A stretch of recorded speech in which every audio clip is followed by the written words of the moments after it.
नमामि हरिदासं तं चैतन्यं तं च तत्प्रभुं संस्थितामपि जन्मूर्तिं स অঙ্কে কৃত্যা নর্ততজ্জ। অর্থাৎ যাঁর মৃতদেহকেও নিজ ক্রোড়ে স্থাপিত করে শ্রী চৈতন্যদেব নৃত্য করেছিলেন, সেই হরিদাস ঠাকুরকে আমি প্রণাম করি এবং তাঁহার প্রভু শ্রী চৈতন্যদেবকে প্রণাম করি। ভক্তগণ, হরিদাস ঠাকুরের নির্জান লীলা, অন্তর্লীলা আস্বাদন করছিলাম। ভগবান বাঞ্ছাকল্পতরু, ভক্ত বাঞ্ছাকল্পতরু। ভগবান নিজ মুখে বলেছেন অহম ভক্তা পরাধীন।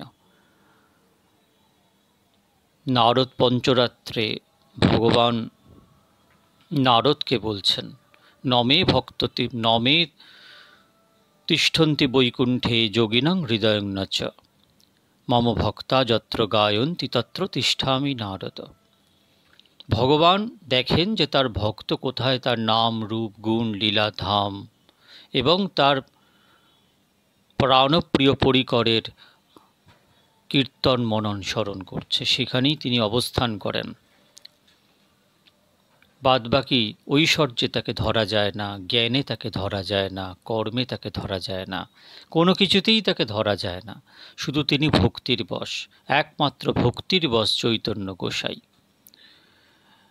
এখানে দৈনের প্রতিমূর্তি, দৈনের স্বরূপ, দৈনের প্রকট মূর্তি হরিদাস ঠাকুর, যিনি ভক্তরাজ, ভক্তশ্রেষ্ঠ হরিদাস ঠাকুর। তিনি প্রভুকে বলছেন, প্রভু গো, যবনের অগম্য স্থান জগন্নাথপুরী, হেথায় আনিলে তুমি মোরে কৃপা করি।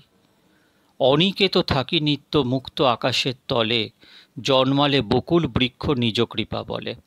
আপন সেবকের হস্তে প্রসাদ পাঠাইয়া, বাৎসল্য রসেতে রহু তন্ময় হইয়া।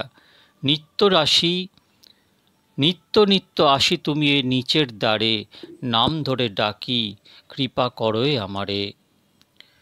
নিকটে আসিয়া দাও শ্রীচরণ ধূলি, শ্রীহস্ত বুলাও অঙ্গে কৃষ্ণ কৃষ্ণ বলি।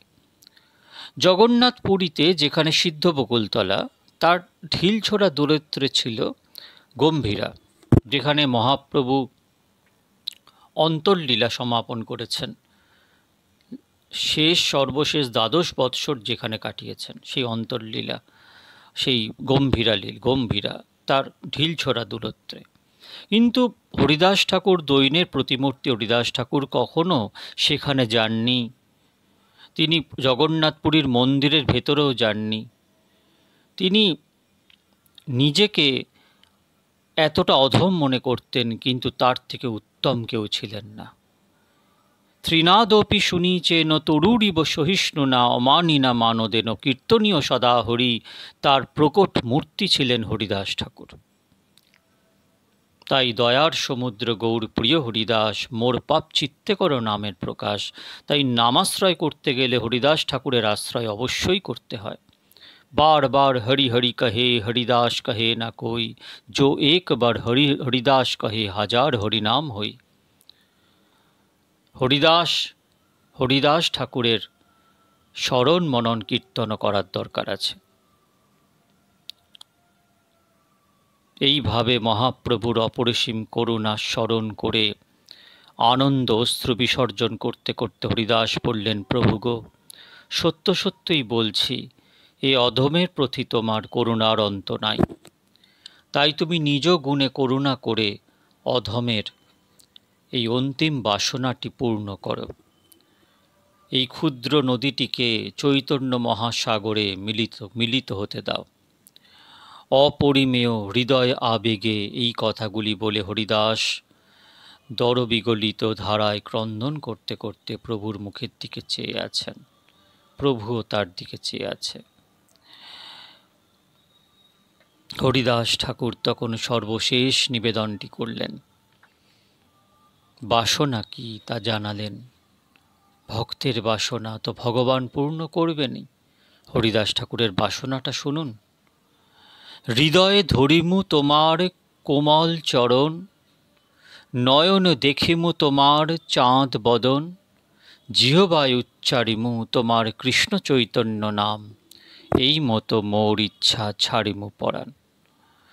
মোর এই ইচ্ছা যদি তোমার কৃপা হয়, এই নিবেদন মোর কর দয়াময়, এই নিজ দেহ মোর পড়ে পড়ে তোমার আগে, এই বাঞ্ছা সিদ্ধি মোর তোমাতেই লাগে।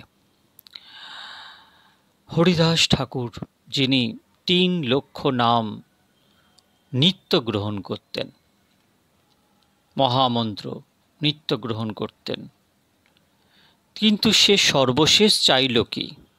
সর্বশেষ চাইল জিহ্বায় উচ্চারিমু তোমার কৃষ্ণ চৈতন্য নাম। এর দ্বারা একদম প্রমাণিত হয়ে যায় যে মহামন্ত্র জপার ফল হচ্ছে শ্রীকৃষ্ণ চৈতন্য। শ্রীকৃষ্ণ চৈতন্যই মহামন্ত্র জপের পরিণতি। এর থেকে বড় প্রমাণ আর কিছু নেই। শ্রী শ্রী হরিদাস ঠাকুরের এই যে আরতি ভরা প্রার্থনা বাক্য শ্রবণ করে শ্রীমান মহাপ্রভু খুব প্রীত হলেন। বললেন, হরিদাস, তুমি তো জানো কৃষ্ণ নাম হলো কল্পতরু, চিন্তামণি ও কামধেনুর মতো মনোবাঞ্ছা পূরণকারী।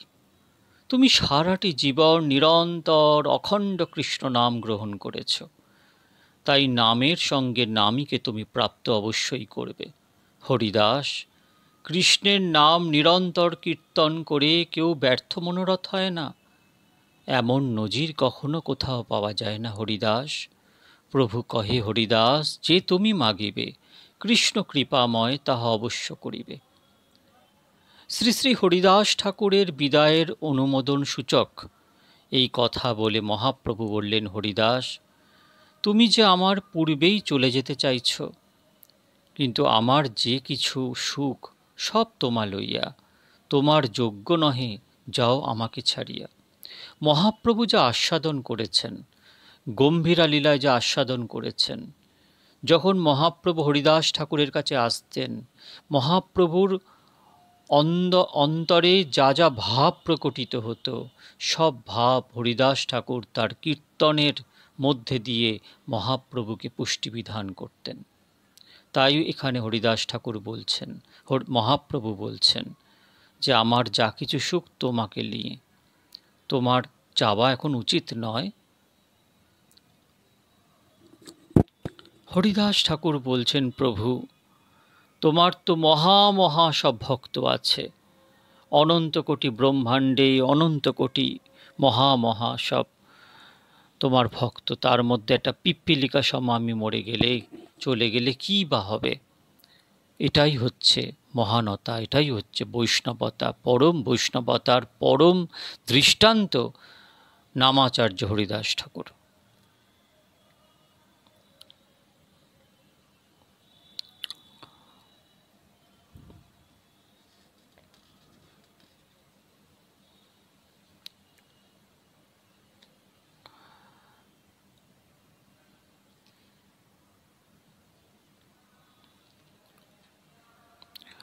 চরণে ধরি কহে হরিদাস, না করিহ মায়া, অবশ্য মধমে প্রভু করিবে দয়া। মোর শিরোমণি যেই মহামহাশয়, তোমার লীলার সহায় কোটি কোটি হয়। আমা হেন এক কীট যদি মরি গেল, এক পিপ্পিলিকা মইলে পৃথিবীর কাহানি হইল। দৈন্যের প্রকট মূর্তি হরিদাস তখন মহাপ্রভুকে বলছেন, ওগো দয়াময় প্রভু, তুমি আর মায়া বাড়িয়ে এই অধমকে দয়া থেকে বঞ্চিত করো না।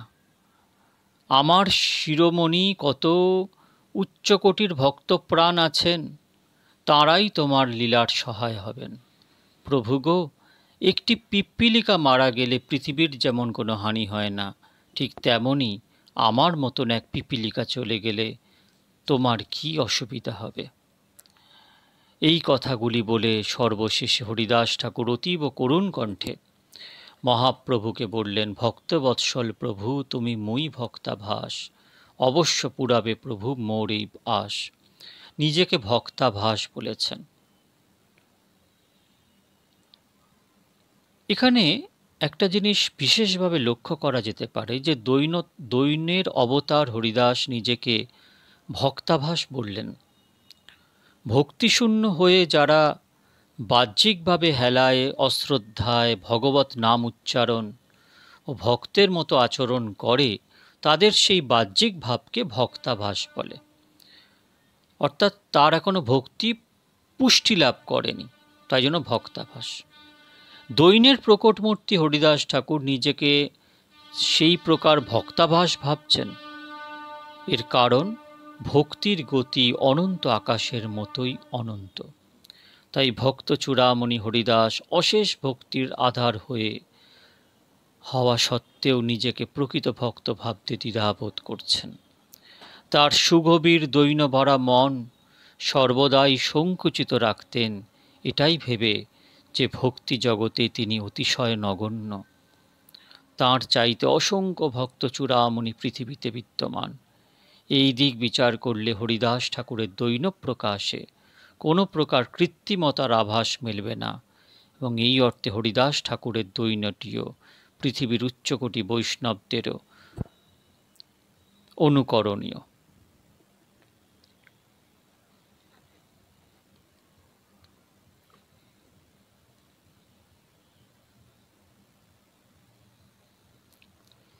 যাই হোক, উক্ত ভাবধারাতেই ভক্ত চূড়ামণি হরিদাস ভক্তবৎসল মহাপ্রভুকে বলছেন, প্রভু গো, ভক্তের প্রতি তোমার কৃপার অন্ত নেই, তাই ভক্তের কোনো মনোবাসনাই তুমি অপূর্ণ রাখো না। কিন্তু প্রভু গো, আমি যে ভক্ত নই, ভক্তাভাস মাত্র, ভক্তির লেশ মাত্র আমার মধ্যে নেই।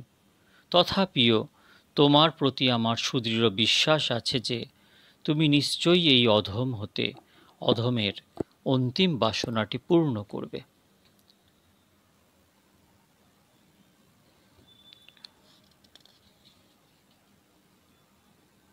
হরিদাস ঠাকুরের এই দৈন্যের সঙ্গে মহারত্ন ভক্তি গ্রন্থ রচয়িতা শ্রীল কৃষ্ণদাস কবিরাজ গোস্বামীর এই দৈন্য ভরা উক্তিটিও বিশেষভাবে প্রণিধানযোগ্য। অনন্ত আকাশ অনন্ত, তাতে উইছে পক্ষীগণ, যার যত শক্তি তত করে আরোহণ। উইছে মহাপ্রভুর লীলা, নাহি ওর পার, জীব হইয়া কেবা সম্যক পারে বর্ণিবার। যাবৎ বুদ্ধির গতি তাবৎ বর্ণিল, সমুদ্রের মধ্যে যেন এক কণা ছুঁইল। শ্রীল কৃষ্ণদাস কবিরাজ গোস্বামীজি অন্যত্র বলেছেন যে জগাই মাধাই হইতে মুই সে পাপিষ্ঠ, পুরুষের কীট হইতে মুই সে লঘিষ্ঠ। মোর নাম শুনে যেই তার পুণ্য ক্ষয়, মোর নাম লয় যেই তার পাপ হয়। এতাদৃশ দীনতা শ্রীরূপ সনাতন আদি উচ্চকোটির বৈষ্ণবদিগের মধ্যেও পরিলক্ষিত হয়। এতে প্রমাণিত হয় যার প্রতি ভক্তির কৃপা যত অধিক, তিনি নিজেকে তত ছোট বলে মনে করেন। বলা আছে না, আপনাকে যে বড় বলে সে বড় নয়, লোকে যাকে বড় বলে সেই বড় হয়। যে গাছে ফল ফলে, সেই ফলের ভারে গাছ অবনত থাকে, নত থাকে। উত্তম হইয়া আপনাকে মানো ত্রিনাথম, নিজেকে সর্বোত্তম ভাবা, তাকে ভক্ত চরিত্র পড়ার অত্যন্ত আবশ্যকতা আছে।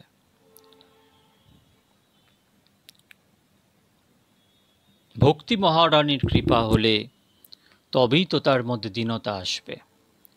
যেমন আমাদের পূজ্যপাদ নামাচার্য রামদাস বাবাজি মহারাজ বলতেন যে, তার কওয়া কথায় বলছেন যে, যেমন একটা রোগীর তার সুস্থতা আসছে কি করে বুঝবে? যে ডাক্তার ওষুধ দিয়েছে, সেই ওষুধ সেবন করতে করতে তার চোখে মুখে প্রকাশ পাবে। সেরকমভাবে কেউ আধ্যাত্মিক স্তরে উন্নতি হচ্ছে তার কি করে তুমি বুঝবে? তার মধ্যে দীনতা আসবে। দৈন্যতা না থাকলে, দীনতা না থাকলে বুঝবে তার আধ্যাত্মিক উন্নতি হচ্ছে না। অহংকারের ঢিবিতে বসে কখনো তার কৃপা লাভ হয় না। যাই হোক, শ্রী শ্রী হরিদাস ঠাকুরের এই অত্যন্ত আর্তিযুক্ত কথা শ্রবণ করে শ্রীমান মহাপ্রভু যেন বাকরুদ্ধ হয়ে গেলেন। তিনি আর তখন কোনো কথাই হরিদাসকে বলতে পারলেন না।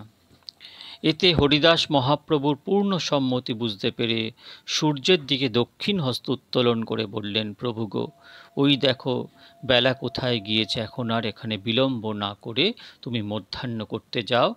আগামীকাল প্রাতঃকালে জগন্নাথ দর্শন করে কিন্তু তুমি এই অধমের নিকট চলে এসো।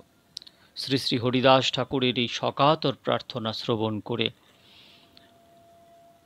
মধ্যাহ্ন করিতে প্রভু চলুন আপনে, ঈশ্বর দেখিয়াসি কালী দিব দর্শনে। তবে মহাপ্রভু তারে করিয়া লিঙ্গন, মধ্যাহ্ন করিতে সমুদ্রে করিলা গমন।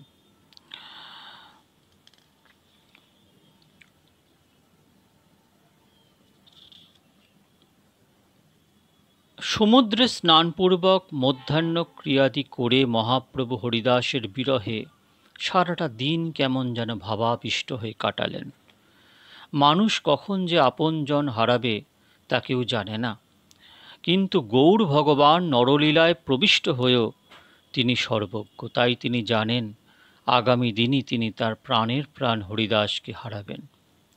যে হরিদাসকে তিনি নিত্য নিয়ত সঙ্গদান করতেন, নিত্য ভোগান্ন পাঠাতেন, সেই প্রাণাধিক প্রিয় হরিদাসকে হারাবার এই অত্যদ্ভুত লীলা চিন্তা করতে করতে প্রভুর সমস্ত দেহ ইন্দ্রিয় প্রেমে পরিপ্লুত হয়ে গেল। তারপর সন্ধ্যা সমাগত হলে প্রতিদিনের মতো সেই দিনও মহাপ্রভু তার অন্তরঙ্গ পার্ষদবৃন্দের সঙ্গে কৃষ্ণকথা আলাপনে রত হলেন। কিন্তু প্রভুর মন অতি গভীরভাবে হরিদাসের বিয়োগ চিন্তায় নিবিষ্ট থাকায় সেই দিন কৃষ্ণকথার পরিবর্তে শুধুমাত্র হরিদাসের পূত জীবন কথাই বর্ণনা করলেন এবং শেষে সকলকে পরদিন প্রাতঃকালে হরিদাসের নিকটে যেতে নির্দেশ দিলেন। এই প্রসঙ্গে প্রভু আরও বলে রাখলেন যে হরিদাসের নিকটে সদলে যায় যে মৃদঙ্গ আদি সহ হরিনাম সংকীর্তন করতে হবে। মহাপ্রভু নিজ নিবাসস্থলে গমন করলেন বটে, কিন্তু হরিদাসের বিয়োগ লীলা স্মরণ করে ভাব গম্ভীর হয়ে পড়লেন। কোনো অত্যন্ত আপনজনের জগৎ হতে চলে যাওয়ার যে অগ্রিম সংবাদ অবগত হয়েছে, এ তো সাধারণ কেউ নয়, জগতের বহির্মুখী কোনো জীব নয়, স্বয়ং নিত্যলীলা প্রবিষ্ট, স্বয়ং গোলক থেকে অবতরণ করা ভগবানের নিত্যদাস ভক্তশ্রেষ্ঠ হরিদাস ঠাকুর সম্পর্কে জানা যায় যে ওনার মধ্যে ব্রহ্মা, প্রহ্লাদ এবং ভীষ্ম একসাথে বিরাজ করতেন, তার তনুতে অবস্থান করতেন। প্রাতঃকালে ঈশ্বর দেখি সব ভক্ত লইয়া, হরিদাসে দেখিতে আইলা বিলম্ব তেজিয়া, হরিদাসের আগিয়াসি দৃঢ়দর্শন, হরিদাস বন্দিল প্রভু আর বৈষ্ণবচরণ। পরের দিন মহাপ্রভু এলেন, এসে হরিদাসকে দর্শন দিলেন এবং দর্শন দেওয়ার সঙ্গে সঙ্গে হরিদাস ঠাকুরকে জিজ্ঞাসা করলেন, প্রভু কহে হরিদাস কহ সমাচার। মহাপ্রভুকে উত্তরে দিলেন, হরিদাস কহে প্রভু যে কৃপা তোমার। মহাপ্রভু বুঝে গেলেন যে হরিদাস আর থাকবে না। এইভাবে মহাপ্রভু হরিদাসের মধ্যে আকার ইঙ্গিতে ঠাড়ে ঠোরে যে কথাবার্তা হলো, সেই অলৌকিক ভাব বিনিময় হয়তো সেই স্থানে সমবেত সকল ভক্তের গোচরীভূত হলো না, কারণ এই গুপ্ত কথা মহাপ্রভু কারোর নিকট প্রকাশ করেননি। এটা পূর্বে প্রকাশ করলে ভক্তদের প্রাণে ব্যথা লাগবে এবং তার ফলে তাদের দিয়ে মহাপ্রভু নাম সংকীর্তন আদি যে সমস্ত অন্তিমকালীন লীলা প্রদর্শন করাতে চাইছেন তা করাতে পারবেন না। যাই হোক, হরিদাসের প্রার্থনা পূরণের জন্য তখন আরম্ভ হলো। অঙ্গনে আরম্ভিল প্রভু মহাসংকীর্তন, বক্রেশ্বর পণ্ডিত তাহা করেন নর্তন, স্বরূপ গোসাই আদি যত প্রভুর গণ, হরিদাসে বেরি করে নাম সংকীর্তন। আর এইদিকে রামানন্দ সার্বভৌম এ সভার অগ্রেতে হরিদাসের গুণ প্রভু লাগিলা কহিতে। রায় রামানন্দ সার্বভৌম ঠাকুর এদের সবার সামনে হরিদাসের গুণ প্রভু এবার বলতে লাগলেন। মহাপ্রভু হরিদাসের বাসনা পূর্ণ করার জন্য তখন সিদ্ধ বকুল তলায় তারক ব্রহ্ম মহানাম সংকীর্তন শুরু করলেন। তাতে বক্রেশ্বর পণ্ডিত নৃত্য করতে লাগলেন। সেই ভাব গম্ভীর লীলা প্রদর্শনকালে মহাপ্রভু রামানন্দ সার্বভৌম আদি ভক্তগণের নিকটে প্রিয় ভক্ত হরিদাসের গুণকথা কীর্তন করতে লাগলেন। কিন্তু অত্যন্ত আবেগ বশে মহাপ্রভুর কথা জড়িয়ে যাচ্ছিল। হরিদাস এই নামটি উচ্চারণ করতেই প্রভুর হৃদয়ে আবেগ উদ্বেলিত হচ্ছিল। নয়নে প্রেমানন্দের ধারা, বদনে অনাবিল কোটিচন্দ্র বিনিন্দিত সুগন্ধি, সুস্নিগ্ধ হাসি প্রভুর মনোরম রূপকে অধিকতর উজ্জ্বল করে তুলছিল। প্রভুর এই রকম দিব্যভাব দর্শন করে সেইখানকায় অবস্থিত ভক্তগণ প্রেমানন্দে হরিবোল হরিবোল ধ্বনি করে উঠলেন। প্রভু হরিদাসের গুণের কথা বলতে যেয়ে বারবার থেমে যাচ্ছিলেন, যেন তিনি মনের ভাব পূর্ণরূপে প্রকাশ করতে পারছেন না। অপূর্ণতার কারণে প্রভু বিহ্বল হয়ে পড়লেন এবং তারপর অত্যধিক আবেগে হরিদাসের গুণ বর্ণনা করলেন। সেই দিন শ্রী গৌর গুণমণির মুখে অপ্রমেয় গুণশালী হরিদাসের যে দিব্য গুণাবলী উচ্চারিত হয়েছিল তা অভূতপূর্ব। মহাপ্রভু তাকে পৃথিবীর শিরোমণি হরিদাস বলেছিলেন। পৃথিবীর শিরোমণি হরিদাস।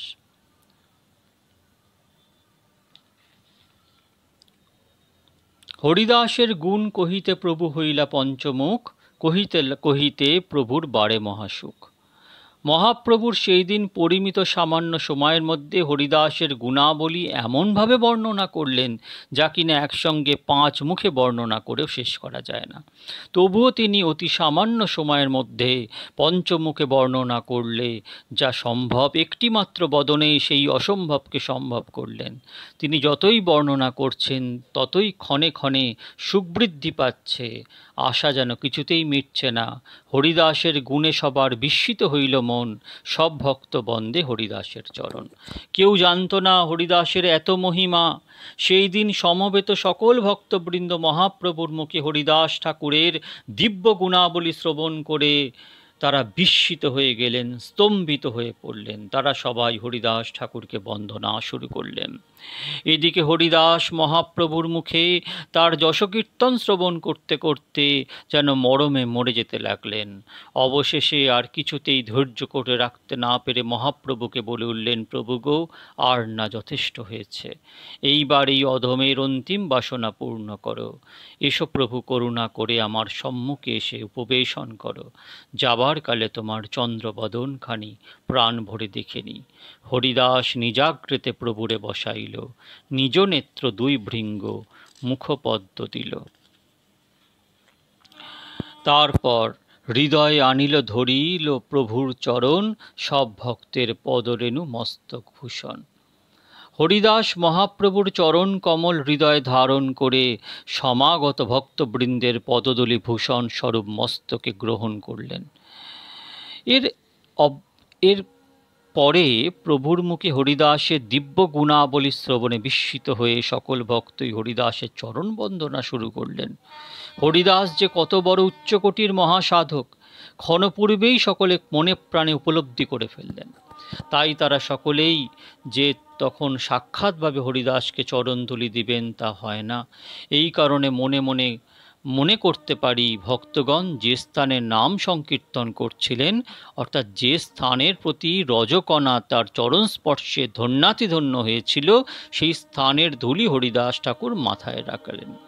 রমণীগণ মণিময় হার গলায় পরিধান করে এবং বহুমূল্য রত্নাভরণে ভূষিত হয়ে যে আনন্দ লাভ করেন, আজ হরিদাস ভক্ত পদধূলি সর্বাঙ্গে ধারণ করে তদ অপেক্ষা কোটিগুণ আনন্দ অনুভব করলেন।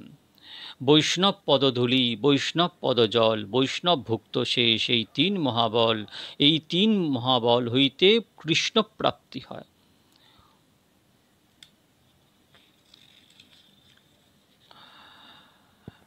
এইবার হরিদাস ঠাকুর নিবেদন করলেন। নিবেদন মোর রহিল প্রভু, রাখিও যতন করি, থাকি না যেখানে জীবনে মরণে, যেন বলি না গৌরাঙ্গ হরি। শ্রীকৃষ্ণ চৈতন্য শব্দ বলে বারবার, প্রভু মুখ মাধুরী পিয়ে নেত্রে জলাধার।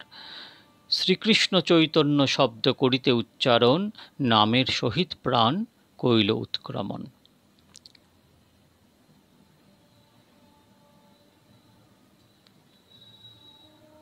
শ্রী শ্রী হরিদাস ঠাকুরের নামময় প্রাণ তখন শ্রীকৃষ্ণ চৈতন্য নাম উচ্চারণ করতে করতে বহির্গমন হল। অন্তিমকালে শ্রী শ্রী হরিদাস ঠাকুরের মুখমণ্ডলে যে এক অতি অলৌকিক স্নিগ্ধ উজ্জ্বল হাসির রেখা প্রকাশিত হয়েছিল তা তার সমাধি পর্যন্ত একটু ম্লান হয়নি। নিরন্তর কৃষ্ণনাম মহামন্ত্র সাধনার ফলে যে অখণ্ড পরমানন্দ প্রেমের ঠাকুর শ্রীকৃষ্ণ চৈতন্য মহাপ্রভুর চরণ লাভ হয়, এই মহাসত্যটি শ্রী হরিদাস ঠাকুর তার বিদায় বেলায় সেই সুমধুর হাসির মাধ্যমেই জগৎবাসীকে প্রত্যক্ষভাবে জানিয়ে দিলেন। শ্রী শ্রী হরিদাস ঠাকুর সারাটি জীবন ধরে ধ্যানে জ্ঞানে শয়নে স্বপনে সদা সর্বদা কৃষ্ণ নাম মহামন্ত্র সাধনা করেছেন, অথচ বিদায় বেলায় তিনি শ্রীকৃষ্ণ চৈতন্য নাম উচ্চারণ করলেন। এই প্রশ্নের উত্তরটি কয়েকটি দৃষ্টিকোণ হতে ব্যাখ্যা ও বিশ্লেষণ করা দরকার আছে। প্রথমত, শ্রীপাদ কেশব ভারতী নিমাই পণ্ডিতকে সন্ন্যাস দেবার সময় মনে প্রাণে উপলব্ধি করেছিলেন যে এই নিমাই কৃষ্ণ নামের দ্বারা মায়াবদ্ধ জীবের চিত্তে চেতনা সঞ্চার করে তাদের ভগবান শ্রীকৃষ্ণের শ্রীপাদ পদপ্রাপ্তির পথ সুগম করে দেবে। তাই তিনি সেই সময় নিমাইয়ের নতুন নামকরণ করেছিলেন শ্রীকৃষ্ণ চৈতন্য। এই কারণে শ্রীকৃষ্ণ চৈতন্য নামটির প্রতি শ্রী শ্রী হরিদাস ঠাকুরের অন্তরে চিরদিনই সমধিক প্রীতি ছিল। শাস্ত্রীয় প্রমাণে কৃষ্ণ নাম মহামন্ত্রের মধ্যে শ্রী রাধা শ্রীকৃষ্ণ উভয় বিদ্যমান। শাস্ত্রীয় প্রমাণে শ্রী রাধা শ্রীকৃষ্ণের মিলিত তনু হল শ্রীকৃষ্ণ চৈতন্য মহাপ্রভু।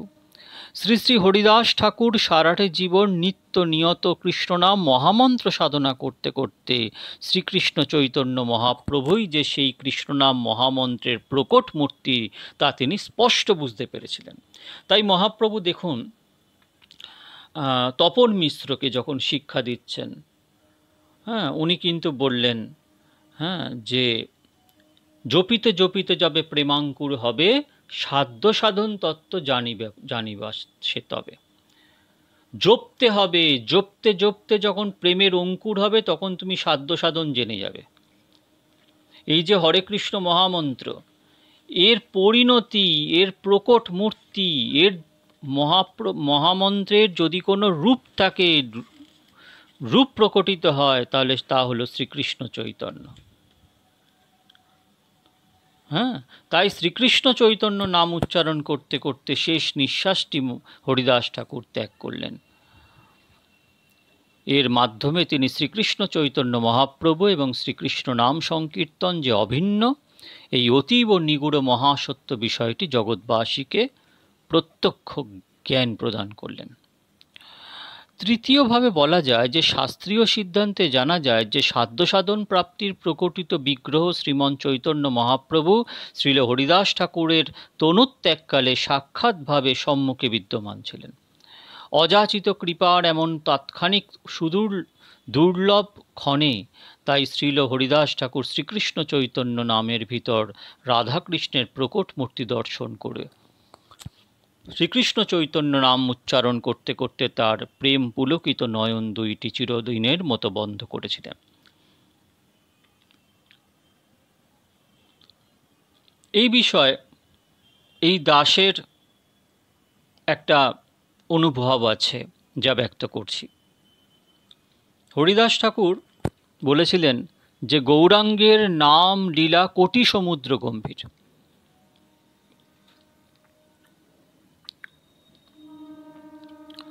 শ্রীকৃষ্ণ চৈতন্য অর্থাৎ মহাপ্রভু হলেন ব্রজের যে রাধা কৃষ্ণের দিব্যাতিদিব্য নিত্য লীলা, যা নিত্যকাল ধরে অনাদিকাল ধরে হয়ে আসছে, সেই নিত্য লীলার পরিণতি, অর্থাৎ নদিয়া লীলা হচ্ছে ব্রজ লীলার পরিণতি, আর সেই নদিয়া লীলার নাগর হচ্ছেন নদিয়া নাগর একমাত্র আমার বীজস্বরূপ, আমার গৌর, আমার প্রাণ গৌর শ্রী শ্রীকৃষ্ণ চৈতন্য মহাপ্রভু। এই যে তত্ত্বজ্ঞান, এই যে সাধ্য সাধন তত্ত্বকে বুঝতে পারা, এটা দিব্য জ্ঞান হৃদয়ে প্রকাশিত না হলে জানা যায় না।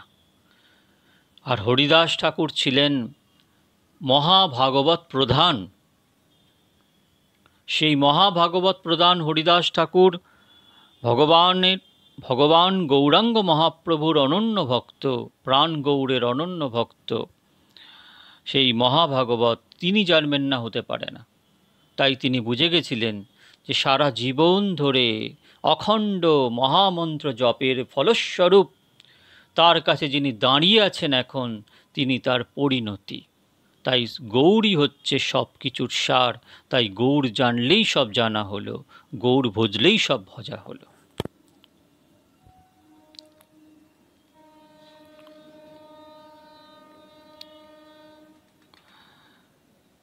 এটা যেন অনেকটা সেই ভীষ্ম যখন অপ্রকট হচ্ছেন সেই সময়কার কথাকে মনে করিয়ে দেয়, যে মহাযোগেশ্বর প্রায় দেখি স্বচ্ছন্দে মরণ, বিশ্বের নির্জান সবার হইল স্মরণ।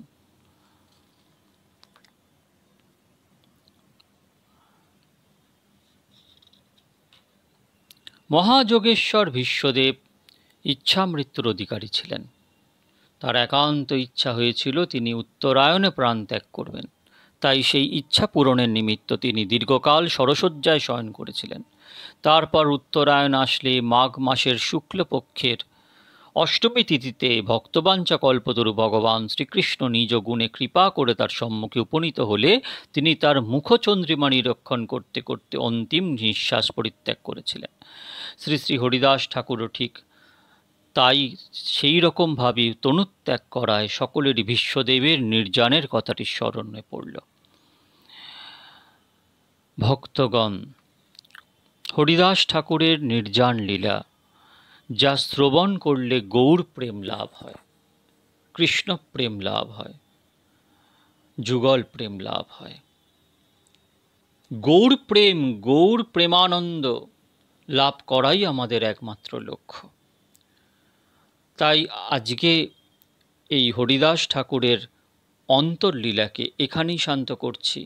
এর পরের দিন মহাপ্রভু কিভাবে তাকে হরিদাস ঠাকুরকে নিজে ক্রোড়ে করে নিয়ে সমুদ্রে যাবে, তাকে স্নান করাবে, নিজেই সমাধিস্থ করবেন এবং তারপরে মহাপ্রভু নিজ হস্তে সমগ্র ভক্তবৃন্দকে প্রসাদ পরিবেশন করে হরিদাস ঠাকুরের মহামহোৎসব করবেন, এর পরের দিন আলোচনা করব। আপনারা বারবার শ্রবণ করবেন, কীর্তন করবেন, মনন করবেন। হরিদাস ঠাকুরের কৃপা না পেলে আমরা নামের কৃপা পাব না, আর নাম ও নামই অভিন্ন। তাই গৌরকে পেতে গেলে আমাকে হরিদাস ঠাকুরের স্মরণ করার দরকার আছে। দয়ার সমুদ্র গৌর প্রিয় হরিদাস, মোর পাপ চিত্তে করো নামের প্রকাশ। ভালো থাকবেন। পরের দিন এই হরিদাস ঠাকুরের নির্জান লীলা, অন্তর্লীলাকে আমি শান্ত করব। হরে কৃষ্ণ, কৃষ্ণ কৃষ্ণ হরে হরে, হরে রাম রাম রাম, হরে হরে।